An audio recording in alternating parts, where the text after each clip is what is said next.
Hello बच्चों, कैसे हैं आप लोग आई होप कि आप सब लोग बहुत ही अच्छे होंगे। और माई सेल्फ डॉक्टर शालू और डॉक्टर शालू क्लासेस में आपका बहुत बहुत स्वागत है बेटा।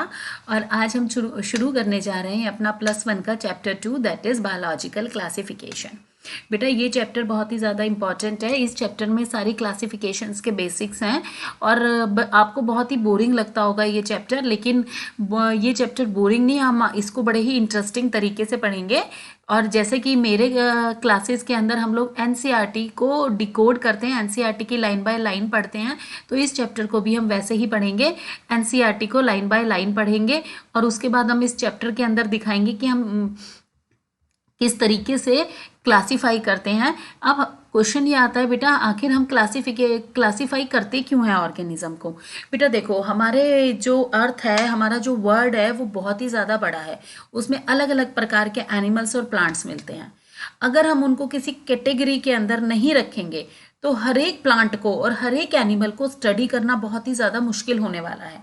तो इतनी मुश्किल आने वाली है कि हम लोग पता ही नहीं लगा पाएंगे कि ये कौन सा प्लांट्स है, कौन सा एनिमल्स है। तो हम क्या करते हैं बेटा, उनको उनकी स्टडी करते हैं, उनको इवोल्यूशनरी पॉइंट ऑफ व्यू से स्टडी करते हैं, उनकी साइटोलॉजी को स्टडी करते हैं, उनकी मॉर्फोलॉजी को स्टडी करते हैं, और उसके बेसिस पर हम उन एनिमल्स को और प्लांट्स को क्लासीफाई करते हैं। तो शुरू के अंदर तो जो अपने साइंटिस्ट थे उन्हें पता ही नहीं था कि किसको किस में रखा जाए। तो हर एक ने बहुत ज़्यादा मेहनत की है इस पे कि किस तरीके से हम प्लांट्स और एनिमल्स को क्लासीफाई करें, ग्रुप कैसे बनाए जाएं। अब उन्हें यही नहीं पता था बेटा कि ग्रुप एक्चुअल में बनाए कैसे जाते हैं। तो उन्होंने क्या करा बेटा, डिफरेंट डिफरेंट ग्रुप्स बनाने के लिए अलग अलग एक्सपेरिमेंट्स किए। किसी ने कहा कि खाली मॉर्फोलॉजिकल स्टडी कर लें क्या, मतलब सिर्फ रंग रूप देखकर ही ग्रुप डिसाइड कर लें। फिर दूसरे ने कहा ऐसे कैसे हो सकता है, खाली रंग रूप के बेसिस पर हम ग्रुप कैसे डिसाइड कर सकते हैं। तो उसने कहा रंग रूप के बेसिस पर हम ग्रुप डिसाइड नहीं कर सकते हैं, हमें इंटरनल स्ट्रक्चर स्टडी करना पड़ेगा, उनके क्रोमोसोम्स स्टडी करने पड़ेंगे, हमें सेल का बिहेवियर देखना पड़ेगा। तो इस चैप्टर में हम बहुत ही अच्छी अच्छी बातें बेटा पढ़ने वाले हैं कि किस तरीके से वायरस कैसे आया, वायरस को किस तरीके से हमने क्लासीफाई किया। तो हम बहुत ही अच्छी अच्छी बातें इसमें स्टडी करने वाले हैं।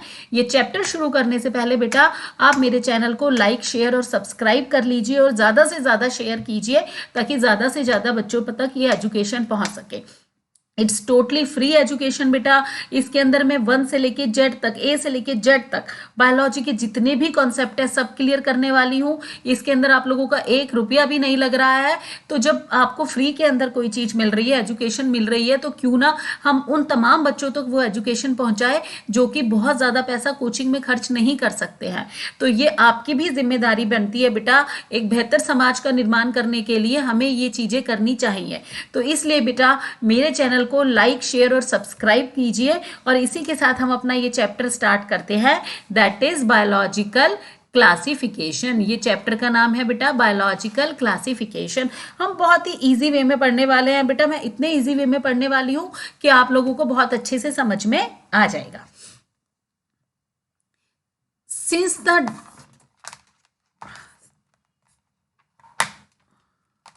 1 सेकेंड बेटा,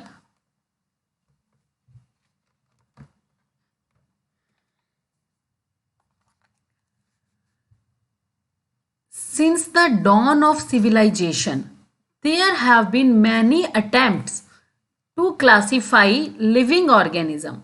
वो बोल रहे हैं बेटा, बेटा ये मेरा डॉगी है फौंजी, और ये भी आप लोगों को पढ़ाना चाह रहा है और ये भी चाह रहा है कि ये भी कुछ कंट्रीब्यूट करे और इसका भी मन है कि ये डॉक्टर बने। ठीक है, तो इसलिए ये भी मेरे आप लोगों के साथ बायोलॉजी पढ़ने जा रहा है। इसको मैं जितनी भी दूर छोड़ के आती हूँ ये आ जाता है, और आप लोगों इसको भी एंथुजियाज्म है कि ये भी डॉक्टर बने। ओके क्लास चल रही है क्लास। ओके अब हम लोग क्लास स्टडी कर रहे हैं, इसलिए अब आप चुप बैठो यहां पर। Since the dawn of civilisation there have been many attempts to classify living organism. It was done instinctively, not using criteria that were scientific but born out of a need to use organism for our own use। अब उन्होंने कहा है बेटा इस line के अंदर कि बहुत ज़्यादा अटेम्प्ट किए गए जैसे जैसे सिविलाइजेशन बढ़ता जा रहा था, क्योंकि हम लोग, आपको पता है, पहले हम लोगों को नहीं पता था किस तरीके से कपड़े पहने जाते हैं, कपड़े कैसे बनते हैं, आग से खाना पका हुआ कैसे खाते हैं, लोग कच्चा ही खाना खाते थे, फिर फायर की डिस्कवरी हुई तो पका के खाना शुरू किया। तो इस तरह से सिविलाइजेशन धीरे धीरे, मॉडर्नाइजेशन और सिविलाइजेशन बढ़ता गया। तो जैसे जैसे सिविलाइजेशन बढ़ता जा रहा था तो साइंटिस्ट ने बहुत ज़्यादा अटेम्प्ट किए ताकि लिविंग ऑर्गेनिज्म को वो क्लासीफाई कर सके। It was done in instinctively, not using criteria that were scientific, but born out to need to use organism for our own use. वो सिर्फ इतना ही नहीं किया गया था कि साइंटिफिक हमने के एक टर्म ले ली, उसके बेसिस पर हमने क्लासिफाई कर दिए, बल्कि नीड भी देखी जा रही थी कि क्या नीड है अपनी यूज के लिए, हम कैसे इसको क्लासिफाई कर सकते हैं। क्योंकि हमें क्या चाहिए बेटा, रोटी, कपड़ा और मकान। हर एक ऑर्गेनिज्म को तीन ही चीज चाहिए। मैंने आपको जो प्रीवियस हमने लेक्चर पढ़ा था उसमें बताया था कि सक्सेसफुल ब्रीडिंग के लिए और सक्सेसफुल फीडिंग के लिए कोई भी जानवर है, चाहिए हमें उसी चीज के लिए हम जिंदा रहते हैं, तो हर एक की एक ही नीड होती है बेटा, रोटी, कपड़ा और मकान। अब सबसे पहले कौन सा साइंटिस्ट जंप मारा क्लासिफिकेशन करने में, हम वो पढ़ते हैं। Aristotle was the earliest to attempt a more scientific basis for classification. Aristotle वो पहला साइंटिस्ट था जिसने इसके बारे में सोचना समझना शुरू किया कि क्लासिफाई हम कैसे करते हैं ऑर्गेनिज्म को। उसने क्या किया बेटा, he used simple morphological characters to classify plant into trees, shrubs and herbs. उसने ना सिर्फ मॉर्फोलॉजिकल कैरेक्टर्स लिए, क्योंकि उसको नहीं पता था। अब बेटा सबसे इंपॉर्टेंट होता है, मॉडिफिकेशन तो कोई भी कर देता है, लेकिन सबसे इंपॉर्टेंट होता है बेस से किसी चीज को उठा के क्लासिफाई करना। जब हमें किसी के बारे में ABC नहीं पता है तो हम उसको क्लासिफाई कैसे करेंगे।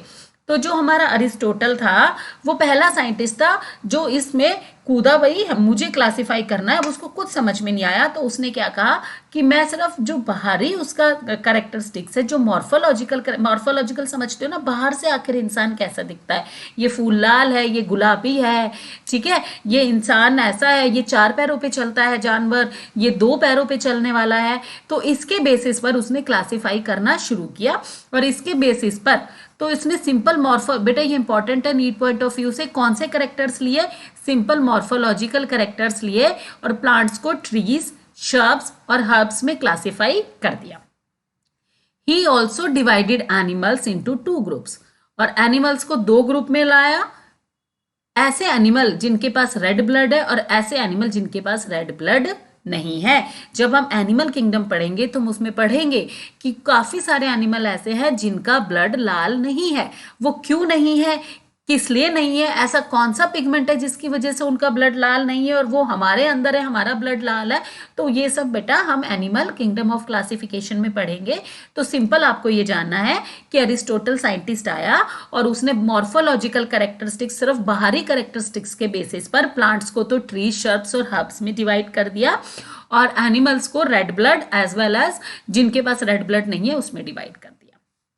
ठीक है, इसके बाद सीधा हमारा आता है जी लीनियस। आपने लीनियस के बारे में लास्ट चैप्टर में बहुत ज्यादा पढ़ा है। जिन बच्चों ने मेरा लास्ट चैप्टर नहीं देखा है वो बच्चे जाएं और मेरा लास्ट चैप्टर अच्छे से देख कर आए, ताकि उन लोगों को पता चल जाए। उसमें हमने बेसिक्स को बहुत ही डिटेल के अंदर स्टडी किया है बेटा।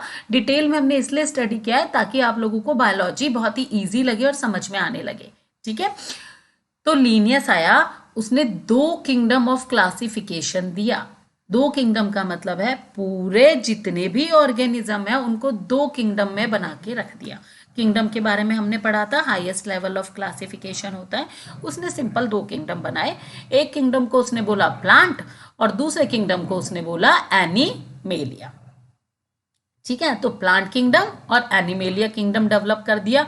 किस बेसिस पर डेवलप किया, जितने भी प्लांट्स थे उनको प्लांट में रख दिया। उसने देखा कि प्लांट में सेल वॉल होती है और एनिमल में नहीं होती है। उसने एक अपना ये कैरेक्टर उठा लिया कि जिनके पास सेल वॉल है उनको प्लांट में रख दिया और जिनके पास सेल वॉल नहीं है उनको उसने एनिमल्स के अंदर रख दिया। इसके अलावा जो प्लांट्स होते हैं बेटा, वो इनऑर्गेनिक न्यूट्रिएंट जो होते हैं, वो इनऑर्गेनिक्स जो केमिकल्स होते हैं, वो इनऑर्गेनिक क्रिस्टल्स जो होते हैं, वो प्लांट्स जो होते हैं वो सिंथेसाइज करते हैं बेटा। एनिमल्स ऐसा कुछ नहीं करते हैं। ठीक है। तो इसने कुछ ऐसे करेक्टरिस्टिक्स ले लिए जो बहुत ही बेसिक करेक्टरिस्टिक्स थे और उस करेक्टरिस्टिक्स के बेसिस पर इसने डिवाइड कर दिए प्लांट और एनिमल किंगडम को। That included all plants and animals respectively. This system did not distinguish between the eukaryotes and the prokaryotes. अब इसने प्लांट और एनिमल के बेसिस पर तो क्लासिफाई कर दिया, ठीक है, लेकिन यूकैरियोट और प्रोकैरियोट को तो अलग ही नहीं कर पाया। जैसे अब इसने प्रोकैरियोट, यूकैरियोट सबको अपना प्लांट, क्योंकि प्लांट भी यूकैरियोट होते हैं, एनिमल भी यूकैरियोट होते हैं, प्रोकैरियोट कहाँ जाए? प्रोकैरियोट के अंदर क्या होता है बेटा? जैसे सिंगल एनवेलप होता है, सिंगल एनवेलप सिस्टम होता है।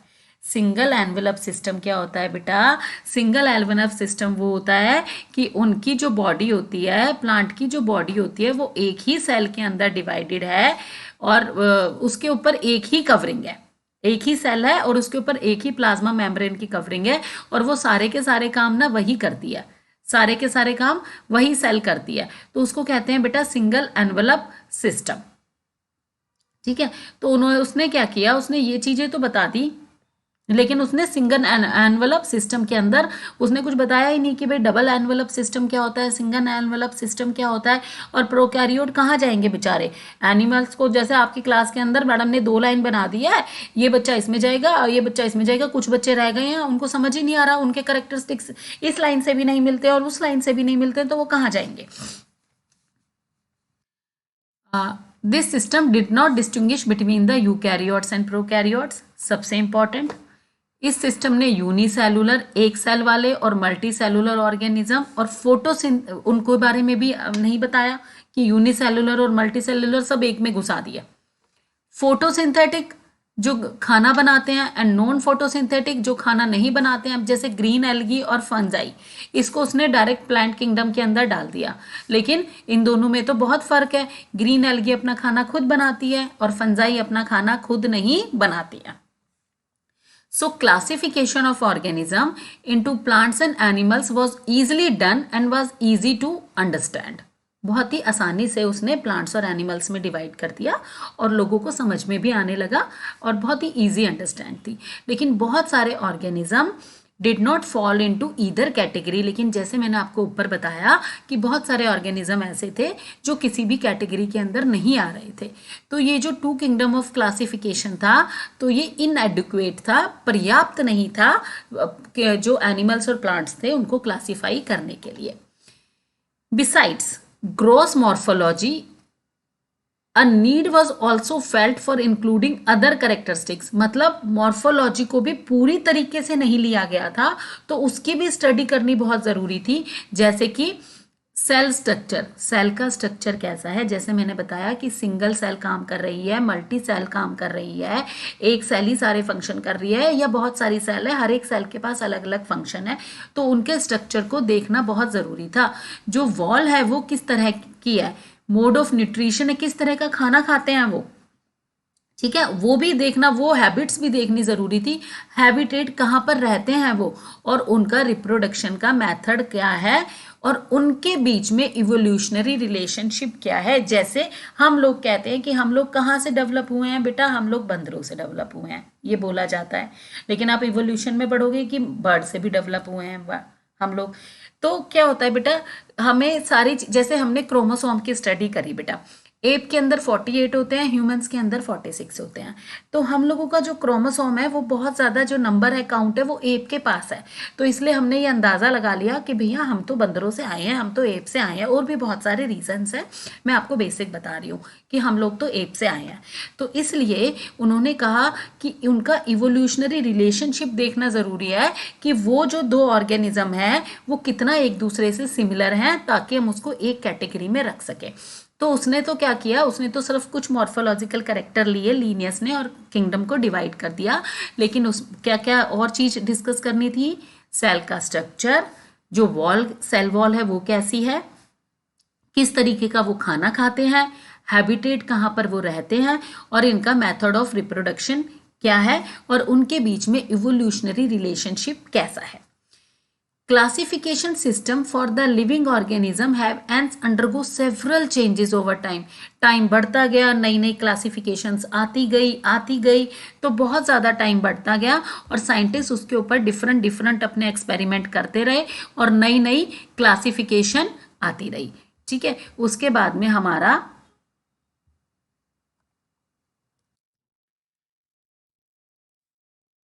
Though plant and animal kingdom have been a constant under all different systems, the understanding of what groups organism be included under these kingdom have been changes. Plant और animal kingdom तो हमारा जो का तो बना रहा, लेकिन परेशानी कहाँ आई, जो और ऑर्गेनिज्म आ रहे थे उन्हें हम कहाँ पर रखें, कौन से ग्रुप के अंदर रखें। तो साइंटिस्ट ने इनके ऊपर धीरे धीरे वर्क किया और धीरे धीरे उसको ये चीज़ें समझ में आने लगी कि हम उसको कौन से उसके वर्क के अंदर रखें। तो बेटा ये जो टेबल है, ये जो मैं आपको ये टेबल दिखाने जा रही हूँ, ये टेबल आपको अच्छे से समझनी है। इसके बेसिस पर एनसीईआरटी के अंदर बहुत सारे क्वेश्चंस आते हैं और ये जो टेबल है इसके बेसिस पर आप बोर्ड में भी अच्छे नंबर ले सकते हो और आपका नीट के अंदर भी आप बहुत अच्छे से क्वेश्चंस जो आते हैं इस टेबल में से पूछ लिए जाते हैं। उसके बाद आया बेटा 5 किंगडम सिस्टम ऑफ क्लासिफिकेशन। ठीक है, यानी कि एनिमल्स और प्लांट्स को जितने भी थे उनको 5 किंगडम बनाए गए बड़े, उन 5 किंगडम के अंदर उनको रखा गया। ठीक है, अब ये एक आर.एच. विटकर साइंटिस्ट था, उसने लीनियस के सिस्टम को मॉडिफाई किया और उसने 5 किंगडम ऑफ क्लासिफिकेशन बनाया। अब ये जो किंगडम्स हैं उसने किस बेसिस पे बनाए, ठीक है, ये जो किंगडम्स हैं उसने किस बेसिस पे बनाए भाई, किस बेसिस पर उसको डिवाइड किया, तो वो हम पढ़ने जा रहे हैं। सबसे पहला उसने कैरेक्टरिस्टिक लिया बेटा सेल टाइप, सबसे पहला लिया सेल टाइप की किस तरह की सेल है। तो उसने 5 किंगडम बनाए, Monera, protista, fungi, Plantae and animalia. ठीक है, मोनेरा वो किंगडम था, मोनेरा सबसे प्रिमिटिव किंगडम था, जो सबसे लोअर ऑर्गेनिजम्स थे उसको मोनेरा में रखा गया था। ठीक है, अब इसने लिया सेल टाइप, जितने भी प्रोकैरियोट थे, ठीक है, प्रोकैरियोट में क्या आते हैं बेटा, उनमें सिंगल एनवेलप सिस्टम होता है, एक सेल होती है, उसके बाहर प्लाज्मा मेम्ब्रेन होती है, वो सेल सारे फंक्शन करती है। ठीक है, इनके अंदर बड़े बड़े फंक्शंस नहीं होते हैं, जैसे इसमें कोई स्पिंडल फॉर्मेशन नहीं होता। स्पिंडल फॉर्मेशन क्या होता है बेटा, जब भी कोई भी सेल डिवाइड होती है तो सबसे पहला हमारा न्यूक्लियस डिवाइड होता है। तो न्यूक्लियस जब डिवाइड होता है तो ऐसे खींचता है और उसमें स्पिंडल बनते हैं। ठीक है, तो इसमें कोई इस तरह के हायर जो स्पिंडल फॉर्मेशन, जो हायर कैरेक्टरिस्टिक्स थे वो इसमें नहीं होते हैं। तो ये सिंपल प्रोकैरियोटिक सेल को उसने मोनेरा में रख दिया। तो फर्स्ट क्वेश्चन बना, मोनेरा क्या है, प्रोकैरियोटिक। बाकी ये जितने भी है, प्रोटिस्टा, फंजाई, प्लांट और एनिमल, ये सब के सब यूकैरियोटिक सेल है। इसमें बहुत सारी सेल होती है, डबल एनवेलप सिस्टम होता है और बहुत सारी सेल्स होती हैं, सब अलग अलग फंक्शंस करती हैं। ठीक है, उसके बाद इसमें लिया सेल वॉल, इसने लिया सेल वॉल कि सेल वॉल आखिर किसमें किसकी बनी हुई है, कौन सा मटेरियल लगा हुआ है। तो जो मोनेरा के अंदर जो सेल वॉल थी ना, जितने भी ऑर्गेनिज्म मोनेरा के अंदर थे उसमें जो सेल वॉल थी वो सेलुलोज की नहीं बनी हुई थी, वो पॉलीसैकेराइड और अमीनो एसिड की बनी हुई थी। तो जो भी ऑर्गेनिज्म जिनकी सेल वॉल पॉलीसैकेराइड और अमीनो एसिड्स की बनी हुई है उसको इसने रख दिया मोनेरा के अंदर। अंडरस्टैंड बेटा। प्रोटिस्टा में सेल वॉल किसी में प्रेजेंट थी और किसी में प्रेजेंट नहीं थी। फंजाई के अंदर प्रेजेंट थी लेकिन किसकी बनी हुई थी, काइटिन की। किसकी बनी हुई थी, काइटिन की। प्लांटी के अंदर प्रेजेंट है, प्लांट है, उसमें आपको पता है सेलुलोज की बनी हुई है। और जिसमें भी सेल वॉल एब्सेंट थी उसको सबको एनिमेलिया के अंदर रख दिया। बेटा ये बहुत इंपॉर्टेंट है, ये टेबल आपको अच्छे से याद करनी है, इस पे से क्वेश्चन फ्रेम होंगे। तो ये टेबल एनसीईआरटी का डायग्राम, टेबल कुछ नहीं छोड़ना है, आपको रट जानी चाहिए बेटा। ऐसे रिवीजन कराऊंगी मैं आपका कि आपसे अगर कोई क्वेश्चन आएगा तो आपको ये भी क्लिक कर जाएगा ये कौन से पेज नंबर पे है। तो ये सब आपको छोड़ना नहीं है बेटा, इसको थोरोली स्टडी करना है। अब हम आते हैं सेल वॉल के बाद हमारा क्या है, न्यूक्लियर मेम्ब्रेन। न्यूक्लियर मेम्ब्रेन क्या होती है बेटा, जो न्यूक्लियस होता है उसके ऊपर एक मेम्ब्रेन होती है, वो लोअर ऑर्गेनिज्म में एब्सेंट रहती है और हायर ऑर्गेनिज्म में प्रेजेंट रहती है। तो उसने देखा न्यूक्लियर मेम्ब्रेन, तो न्यूक्लियर मेम्ब्रेन इसने देखा। मोनेरा मैंने बताया सबसे ज़्यादा लोएस्ट ऑर्गेनिज्म है, उसमें एब्सेंट थी। प्रोटिस्टा में प्रेजेंट थी, फंजाई में प्रेजेंट थी, प्लेंटी में प्रेजेंट थी, एनिमेलिया में प्रेजेंट थी। बॉडी ऑर्गेनाइजेशन, बॉडी ऑर्गेनाइजेशन मतलब उनकी बॉडी सिंपल सेल लेवल पे काम कर रही है या सेल, बहुत सारे सेल ने इकट्ठे होकर टिश्यू बना दिए हैं उस लेवल पे काम कर रही है, या बहुत सारे टिश्यू ने इकट्ठे होकर ऑर्गन बना दिए हैं उस लेवल पे काम कर रही है, या बहुत सारे ऑर्गन ने मिलके ऑर्गन सिस्टम बना दिया है उस लेवल पे काम कर रही है। ठीक है, ये cell, tissue, organ, organ system, ये मैंने आपको प्रीवियस लेक्चर में बताया था बेटा, तो लास्ट लेक्चर के अंदर जाके आप इसको अच्छे से देख के आना और पढ़ के आना। तो जो लोअर ऑर्गेनिज्म है उसमें मैंने बताया एक ही सेल सारे फंक्शन करती है, तो वो सेलुलर हो गया, खाली सेल ही काम कर रही है। प्रोटिस्टा में भी खाली सेलुलर थी। फंजाई के अंदर बॉडी हो गई मल्टी सेलुलर, यानी इन दोनों में क्या है, यूनिसेलुलर, एक ही सेल है।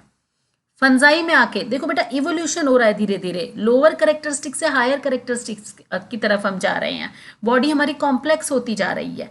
यहाँ बॉडी बहुत सिंपल है मोनेरा के अंदर, लेकिन जैसे जैसे हम प्रोटिस्टा, फंजाई, प्लांटी और एनिमेलिया की तरफ जाते हैं तो बॉडी बहुत ही कॉम्प्लेक्स होती जा रही है। फंजाई के अंदर हमने देखा जो बॉडी है वो मल्टी सेलुलर है, या फिर टिश्यू है उसके अंदर कुछ, वो लूज टिश्यू है। ठीक है, अब प्लांटी के अंदर टिश्यू और ऑर्गन्स है। क्या है बेटा, टिश्यूज और डिफरेंट डिफरेंट ऑर्गन्स है। ऑर्गन क्या होते हैं, जो सेम टिश्यूज से मिलके बनते हैं। टिश्यूज क्या होते हैं, जो सेम टाइप की सेल से मिलके बनते हैं।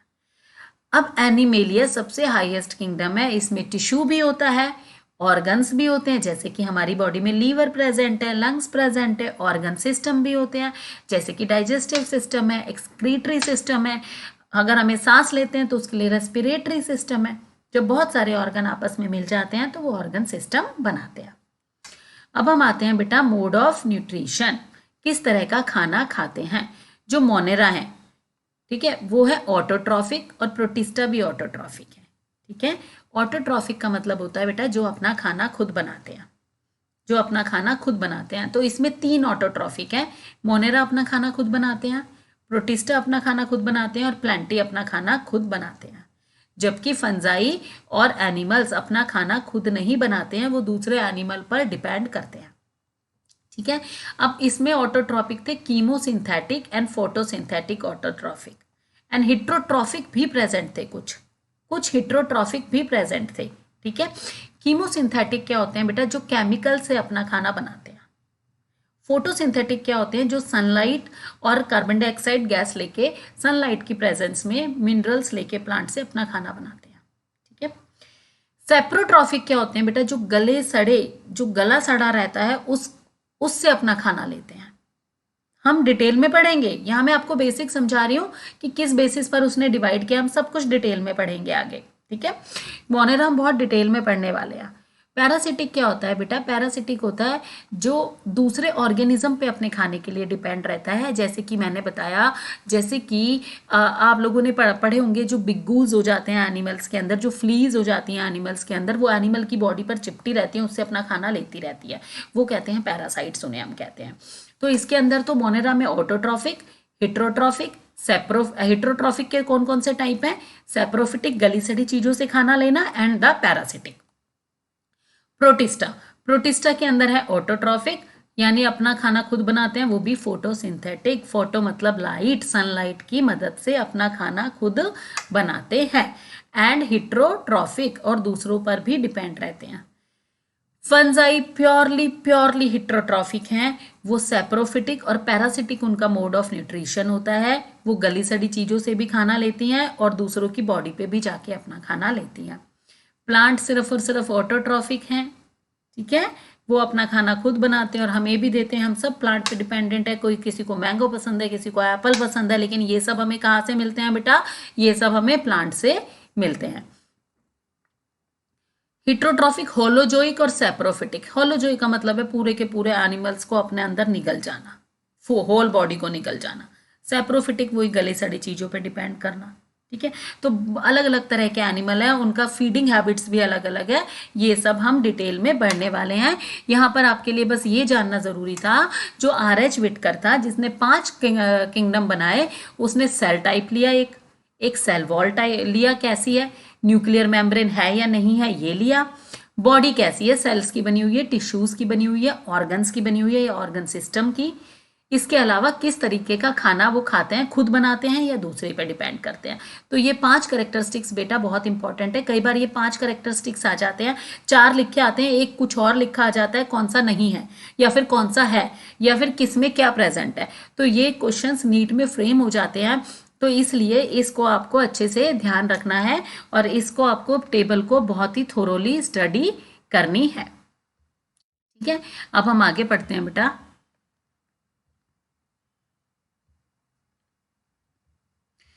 R.H. Whitaker proposed a R.H. Whitaker proposed a 5 kingdom classification।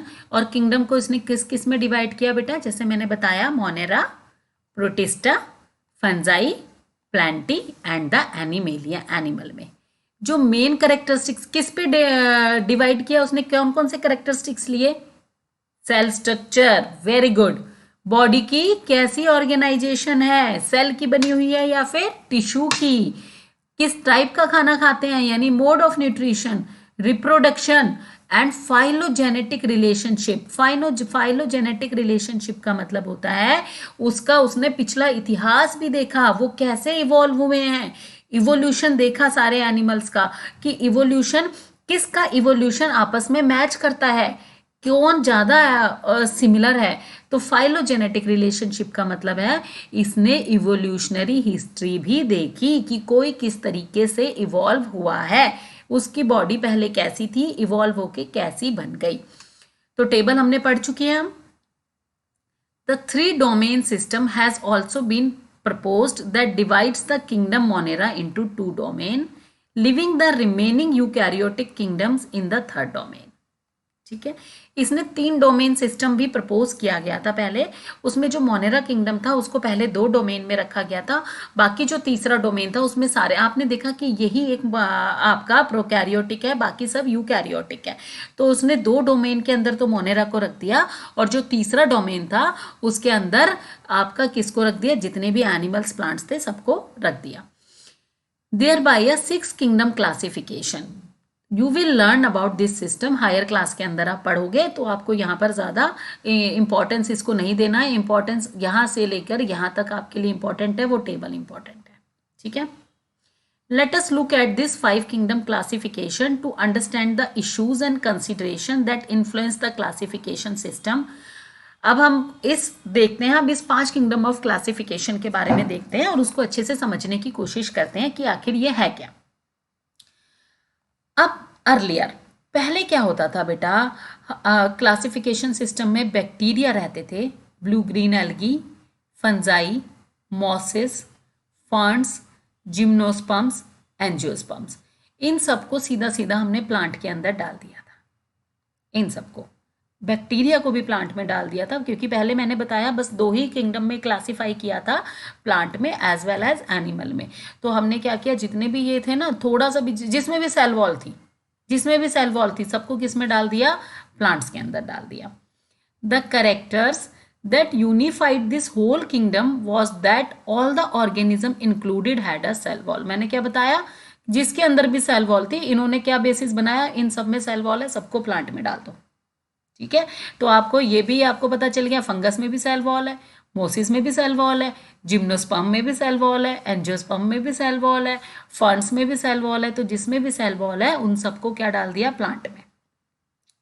This placed together groups which widely deferred in other characteristics. लेकिन इनको डाला, इनको प्लांट किंगडम में तो डाल दिया, लेकिन इनके बाकी कैरेक्टरिस्टिक्स तो बिल्कुल अलग अलग थे, एक दूसरे से मैच ही नहीं खा रहे थे। ठीक है, तो इससे it brought together the prokaryotic bacteria and the blue green algae. Blue green algae का दूसरा नाम है बेटा cyanobacteria, with other group which were eukaryotic. अब जो बैक्टीरिया है और जो साइनोबैक्टीरिया है, ब्लू ग्रीन एल्गी है, ये है प्रोकैरियोट्स, ये है प्रोकैरियोट्स, लेकिन इनको भी यूकैरियोट्स के साथ डाल दिया प्लांट किंगडम में। ठीक है, ये क्या है बेटा, प्रोकैरियोट्स। इसके अलावा मैंने क्या बताया, उसने यूनिसेलुलर, उसने क्या किया, जो यूनिसेलुलर थे और मल्टी सेलुलर थे उनको भी डिवाइड नहीं किया, उनको भी एक साथ किंगडम के अंदर डाल दिया। ठीक है, एक साथ एक ही किंगडम के अंदर डाल दिया।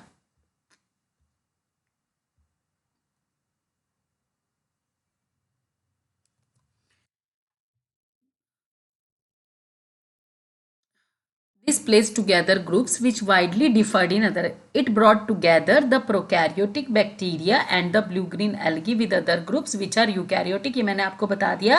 और जो यूनिसेलुलर थे और मल्टीसेलुलर थे उन्हें भी एक साथ डाल दिया. जैसे एग्जाम्पल इसने दिया जो क्लेमाइडोमोनास था और स्पाइरोगैरा है. ठीक है, ये अलगी है. दोनों कहाँ है, क्या है, ये दोनों ही अलगी है. तो इसने अब ये अलगी तो अपना खाना खुद बनाती है, लेकिन इसने इसको फंजाई के साथ डाल दिया. फंजाई आपने पढ़ा ऊपर क्या है, अपना खाना खुद नहीं बनाती और दूसरों पे डिपेंडेंट करती हैं. तो इसने क्या किया, फंजाई के साथ डाल दिया इसको, एल्गी को भी, कि इसके पास सेल वाला है इसको भी डालो. फंजाई के साथ डाल दिया. दो they also showed A characteristics different in their wall composition.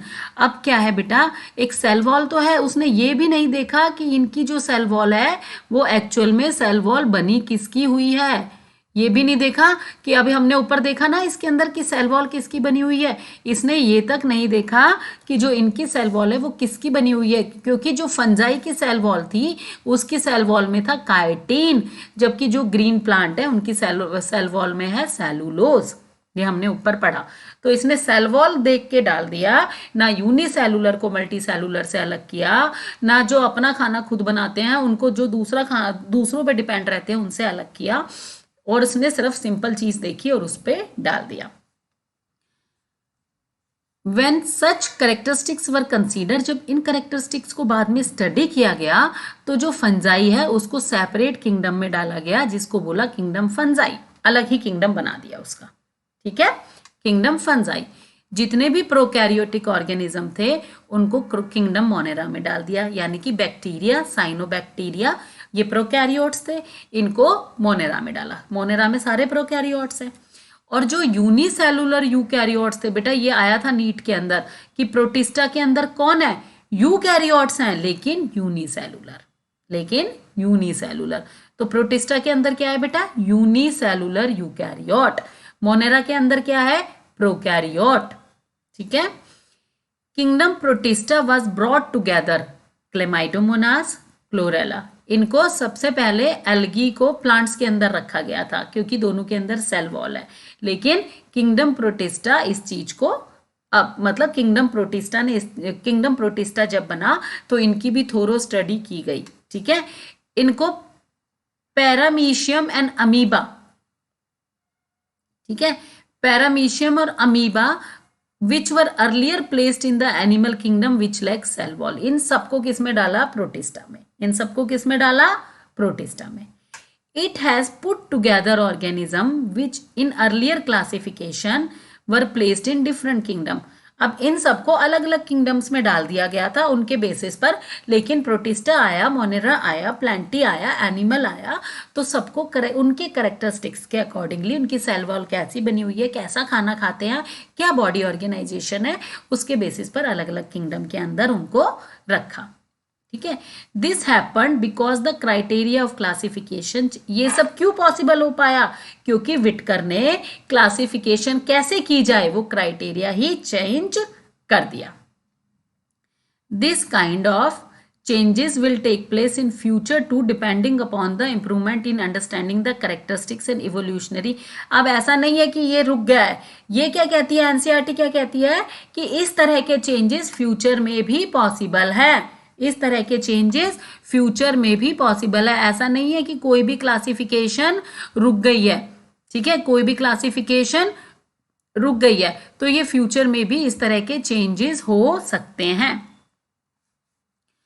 Over time, the attempt has been made to evolve a classification system which reflects not only morphological.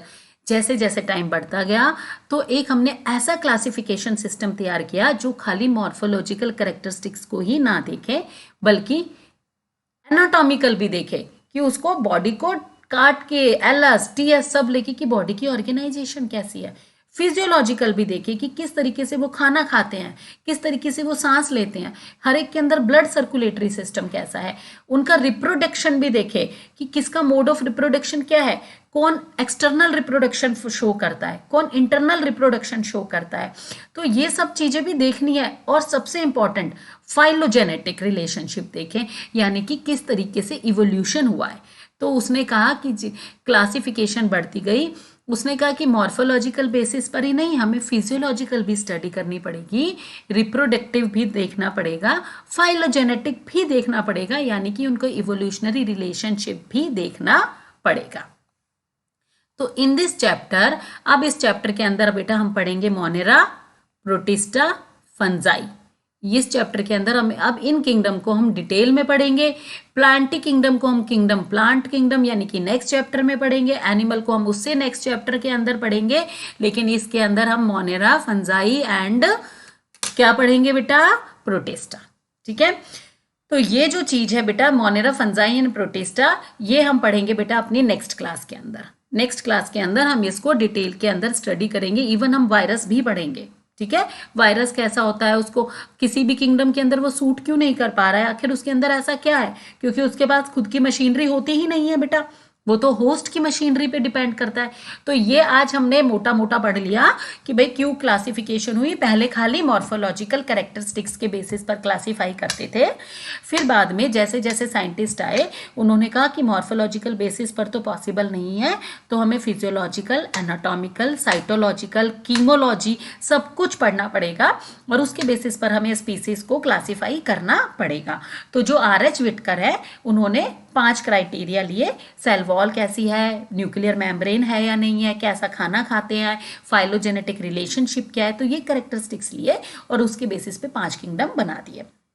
जितने भी प्रोकैरियोट्स हैं वो मोनेरा में रखे गए हैं, जितने भी यूनिसेलुलर यूकैरियोट्स हैं वो आपके प्रोटिस्टा में रखे गए हैं।